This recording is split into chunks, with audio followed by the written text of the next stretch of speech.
শক্তিশালী ভূমিকম্পের ধাক্কায় বিধ্বস্ত দক্ষিণ আমেরিকার দেশ কলম্বিয়া।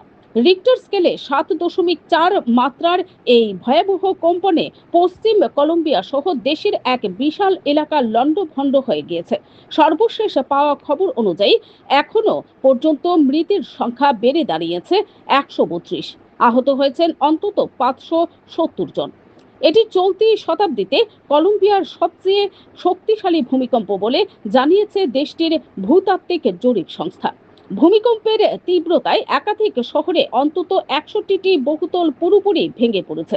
উদ্ধারকারী দল এবং সাধারণ মানুষ ধ্বংসস্তূপ সরিয়ে আটকে পড়া মানুষদের বের করার প্রাণপণ চেষ্টা চালাচ্ছেন। ফলে হতাহতের সংখ্যা আরও বাড়তে পারে বলে আশঙ্কা করা হচ্ছে। নতুন দায়িত্ব নেওয়া রাষ্ট্রপতি আবেলার্দো দে লা এসপ্রিয়েল্লা দেশে জরুরি অবস্থা ঘোষণা করেছেন। তিনি জানান, প্রায় 1575টি বাড়ি, 18টি স্বাস্থ্যকেন্দ্র এবং 52টি স্কুল ক্ষতিগ্রস্ত হয়েছে। ভূমিকম্পের তীব্রতায় একাধিক শহরে অন্তত 61টি বহুতল পুরোপুরি ভেঙে পড়েছে। উদ্ধারকারী দল এবং সাধারণ মানুষ ধ্বংসস্তূপ সরিয়ে আটকে পড়া মানুষদের বের করার প্রাণপণ চেষ্টা চালাচ্ছেন। ফলে হতাহতের সংখ্যা আরও বাড়তে পারে বলে আশঙ্কা করা হচ্ছে।